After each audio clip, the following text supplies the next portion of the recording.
It's the Smart City Podcast, whoa, with Smart City experts, here we go. Connecting smart technology, both big and small. Smart cities are making life better for all. Big data, emerging trends, self-driving cars and more. The Smart City Podcast is what you're looking for. Hello, Smart City friends. How are you today? We are at episode 50, which is really exciting. I thought I'd throw in this little bonus because I wanted to take up the 50 spot. So what I thought I'd share with you is some key themes from the Future Cities, Future Leaders Delegation, which was led by the Minister of Tourism, Trade and Investment, Stephen Chobo.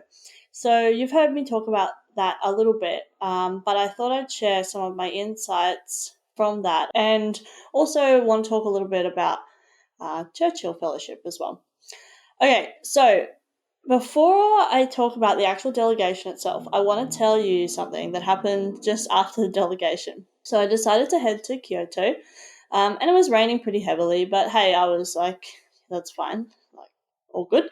So I headed out for dinner when I was in Kyoto. It was still raining and really windy, inside out umbrella situation. And then around 10 p.m., my phone started, and I had already gone to bed because I was extremely tired. My phone started making this really strange noise. So I got and I was like, what? When you're half asleep, you don't know what's actually happening. And so I was getting these notifications, and they were all in Japanese, from the government to say to evacuate. And I was like, okay, I'm in the motel. No one's really told me anything else. I've just kept getting these emergency evacuation notices on my phone. And I was like, oh, maybe this is serious. And so I got about 5 of them. And then they came like every hour, then every half an hour. And Google Translate told me that, should evacuate due to flooding. I wasn't sure which area I was in, and it was like, half asleep. So I didn't really think much of it, because the hotel hadn't told me anything. Anyway, in the morning, I not forgot about it, but I'm like, okay, what am I going to do now? And then I was looking at the trains, and they were delayed and cancelled and all these type of things. And I was like, okay, this must be serious. And then I called my insurance, my travel insurance, and they're like, oh, yep, no worries, you can claim whatever. And I was like, oh, okay, so you don't actually tell me what to do. And they're like, nah. And I was like, okay, that's fine. So I then called Oz Trade, who, had organised the delegation. And basically, Scott told me to go to the train station and, sort it out from there. So I really wanted to get back to Tokyo. I wasn't overly worried about getting stuck in Kyoto because I felt pretty safe because I was kind of in the middle of town. But I had to get back because I'd organised my sister's baby shower on the Sunday. So I had to get back to Tokyo. And I mean, thank God for technology is the point of this story, because I realised in that moment that I was very much alone in the world, except for Siri and Google. And so I used my phone and my laptop to basically plan my evacuation. I mean, that sounds very dramatic, but I basically spent the next day at the train station trying to get out. And, technology was giving me updates as well as, bought my ticket and all that kind of stuff. And, I could talk to my friends, family back home, and also a bit of entertainment as well. I think I posted on LinkedIn that day, and, et cetera, et cetera. So it was a really interesting experience just of how different it would have been if I didn't have technology, and that it really aided me, and there was no way it hindered me in this circumstance. So I just wanted to share that little anecdote. And eventually I made it back to Tokyo. Apparently there was the train that I was supposed to be on got stuck, was the word used, at Osaka. And so anyway, our train already being 2 hours delayed, other trains were coming. Anyway, that's not the point. But I made it to Tokyo and, eventually flew out the next night. So that was okay. But I booked all my accommodation, which is just normal these days, right? Booked all my accommodation ahead of time on my phone. Was getting regular updates on my phone. People could call me. I could text people. I could post on LinkedIn, etc., etc. So yeah, I just wanted to share that little anecdote. Now, to the actual delegation. So I've written down like 11 things here, which we'll see how many we get through. So first of all, Australia did a really awesome job of choosing who was in the delegation. We were all really from diverse backgrounds and in a work sense, and it really made the conversations really interesting. And we really got some different interactions. So I'm really used to dealing with, I guess, engineers and now planners. But I was talking to people, CEOs and technology people, and, people think differently. And I found that really fascinating, having these really great conversations. And also, I'd never considered myself an urbanist, or a placemaker, but that was kind of coming up in conversation. So just some different terminology that people were using and that I could kind of relate to. So that was really, really awesome. So number 2 was that relationship building is key. So those connections. So for me, it was just as important to meet the people in Japan as it was to meet the people that were in the delegation as well, because I want to know who else is doing similar work or, in the same space as me, because we can collaborate together. I never see it as competition at all. It's always collaboration, and I'm really excited for some of those connections that I've made. And, to get people on the podcast, but not just that, but actually, do some, the podcast is real, but do some real kind of work together as well, see what we can kind of co-create together, and that community aspect as well. So kind of creating this smart city community, that it's not about, dollars. It's just about a community where we can have really cool conversations. So 3 is about Japan is now focusing on the 3 Ps, they call it. So people, production, and participation. So essentially, the participation part, getting more women in the workforce and keeping women in the workforce, after they've chosen to have children or whatever they want to do. So I found that really fascinating, because I really felt like Australia can offer a lot in this space. I mean, we're all kind of still on the journey, but I think Australia can really help with that startup space as well, and that diversity. So having diversity of thought, having, the entrepreneurialism, because it's still very traditional in Japan.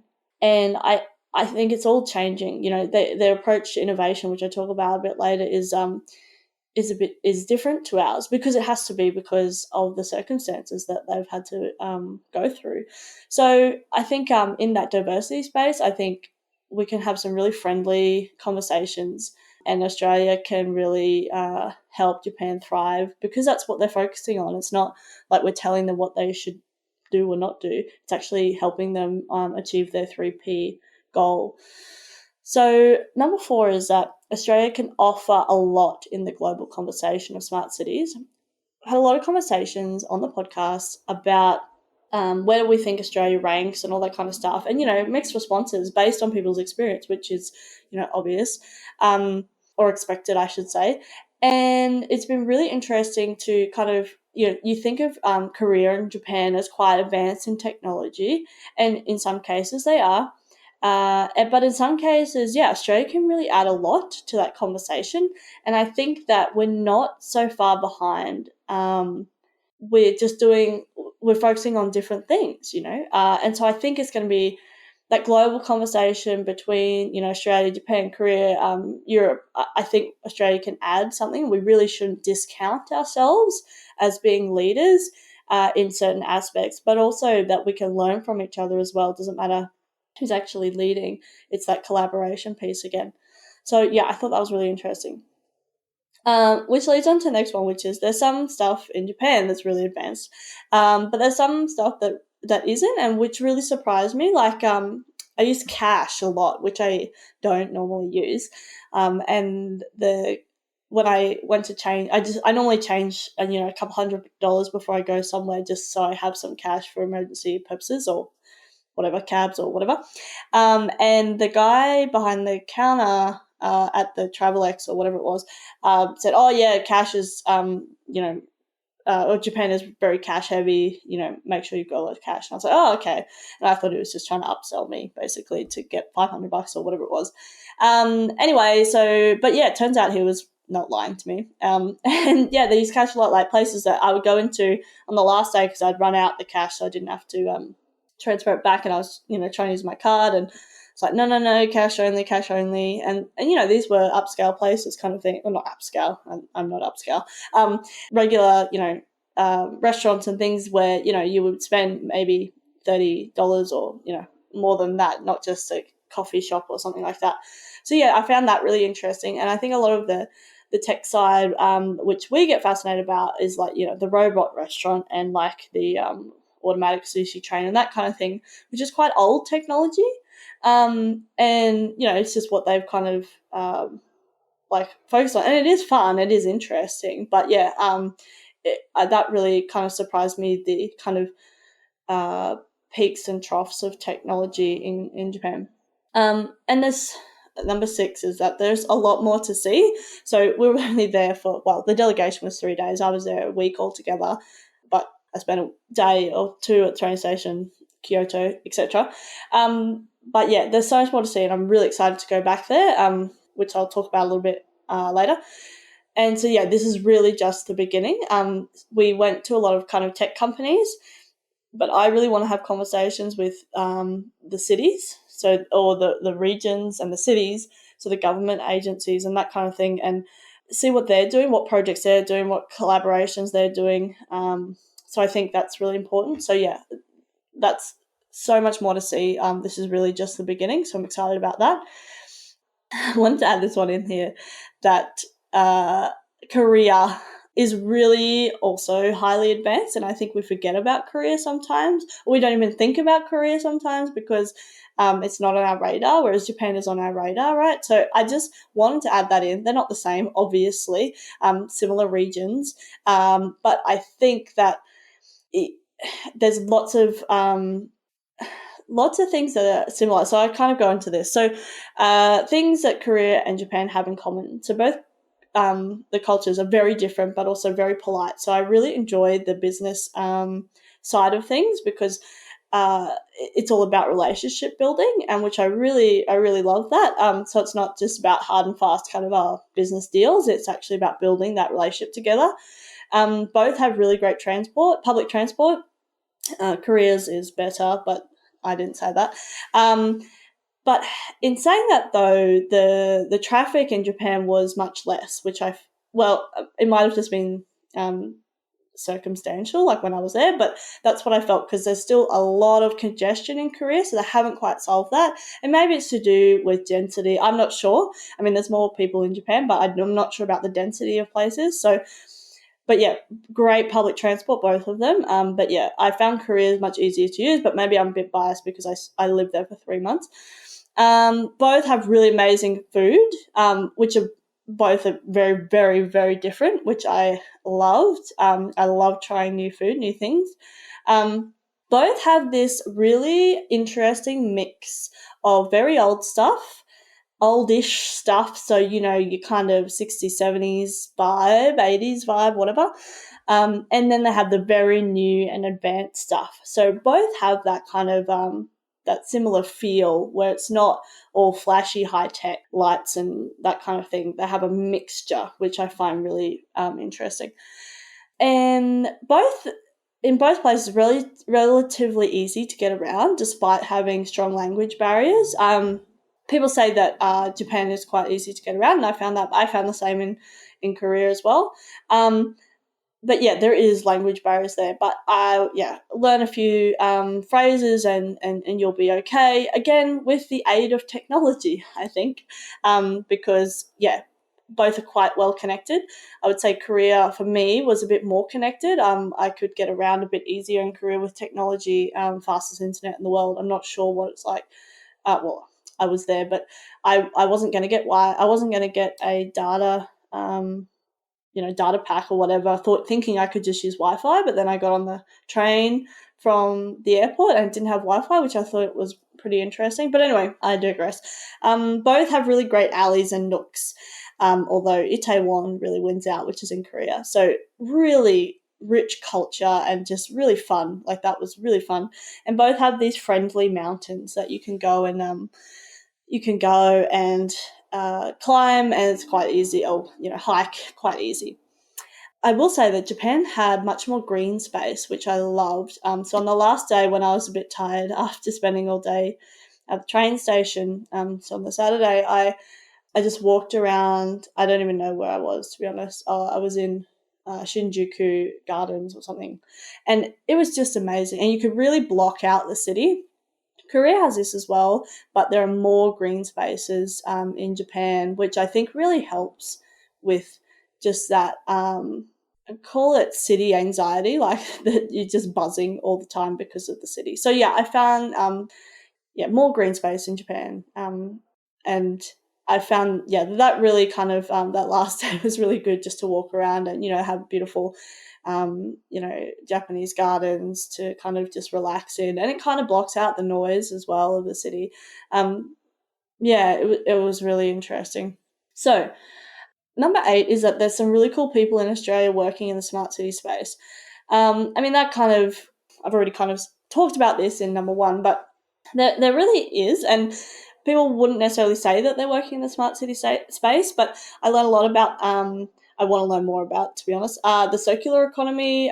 So with Ashley, like Emma from Hendry, it's not, a smart city company necessarily, but it's actually maybe even more organic, in the fact that they were a successful company working in the traditional market, and then they've actually moved with the times and are pushing into that smart city space without even calling it that. And so I found that really, really interesting. And then you've got people that, and they're not necessarily called smart city again, but that technology space, and how that kind of fits in with these other kind of people. Like, we can't do everything all of ourselves. We've got little niches, and I found what I'm trying to work out at the moment is my niche. Like, what do I want to offer in a niche space, and I can't necessarily worry about all the rest of it, but I can offer something really great in that niche space. So that's what I'm kind of working on at the moment. So number 10, which I think I skipped number 9, but anyway, number 10 is approach to innovation.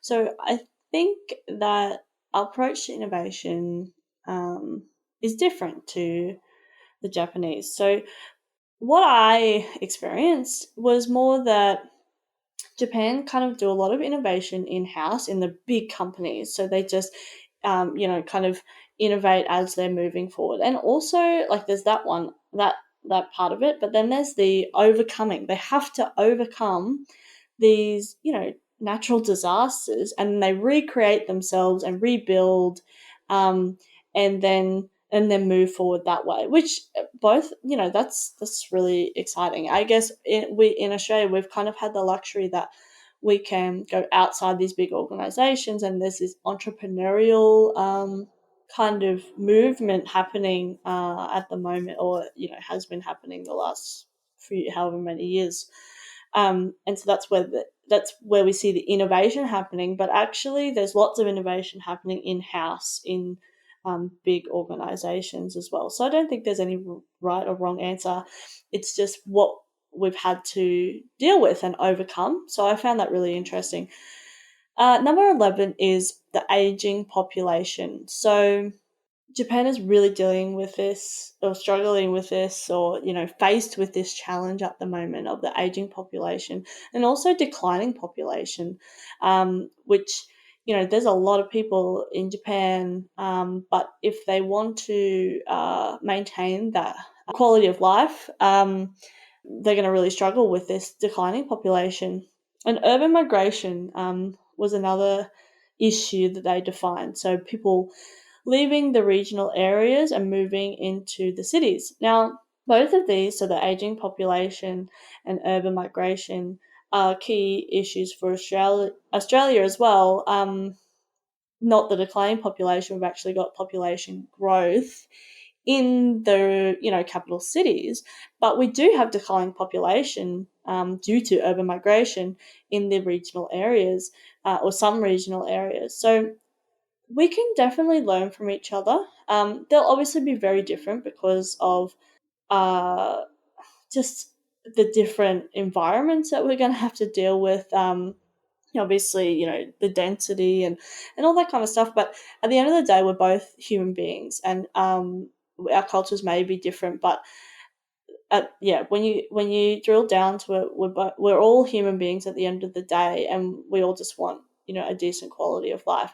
So I think we can really learn from each other in that space. So that could be a real area of um, co-creation and collaboration, and how we're going to maintain our quality of life as we move into this aging population and urban migration period, and kind of how we're going to. I mean, do we see these as challenges, problems? We're going to try and stop this. Are we going to? I mean, you can't really stop people from aging, but the urban migration piece is. I mean, me, as you would know, I'm really passionate about allowing people to make the choice to live in the regions and not feel like they have to move to the city to work on cool projects or be work in the space that they're interested in, and I think that might be a key issue for Japan as well. And so yeah, it will be really interesting to see where we can move with this, and we can definitely adapt things to suit both environments. Obviously we don't have earthquakes here, but Japan, very prevalent earthquakes. So we can't just, slap what we did in Australia over there and vice versa, because they'll be very different. So I think I gave you 10, but I numbered them 11 because I've got number 9 here, which is toll booths, which I'm not sure what I was on about there. Oh, mainly I think that piece of Korea has manned toll booths as well, and I find that fascinating. That Australia have really pushed ahead very early on. I don't even know if it was early on, but that we've removed the people from the toll booths, and it's all via e-tags. So it's just one of those examples where these Japan and Korea are quite really advanced, but they still have manned toll booths. And why that's the case? It might be because really strong unions and all that kind of stuff. So I found that fascinating as well. So the other thing I wanted to just touch on is that so I've been preparing for, I don't know if I mentioned, but Churchill Fellowship. Now I had the interview on the 14th, so a couple of weeks ago now, on the Saturday. Unfortunately, I was ill all week coming back from Japan. But anyway, I prepared for the interview, and I think it went pretty well. They could really sense my passion, I think, which they mentioned. And I found it really a really great experience because it did help me to kind of cement my message, and also like what is it that I'm actually passionate about? What is it I want to do in this space? So my area that I've chosen for the project is smart mobility. So not just connected and autonomous vehicles. That's a key part, particularly in that connected space, as you've heard me speak about before. But also, I really am keen on learning more about what people are doing for mobility as a service, and also the shared economy and shared mobility. So, what people are thinking and how that's kind of going to progress.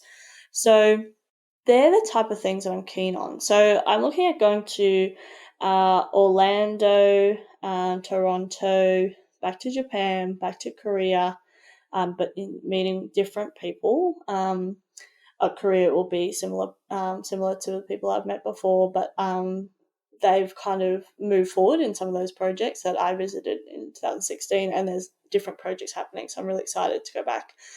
Barcelona, Amsterdam, UK, and Cape Town. So I've contacted a couple of these people who I really want to visit, but I'm looking to connect with more people. So if you know anyone in smart mobility around those areas, let me know. I'd be really keen. So I haven't got it yet. I should mention that.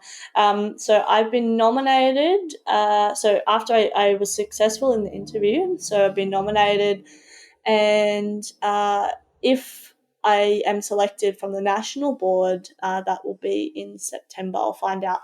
So I just want to put the call out there now. If anyone knows anyone in smart mobility, it doesn't necessarily have to be in those areas, because maybe I can flick somewhere else as well.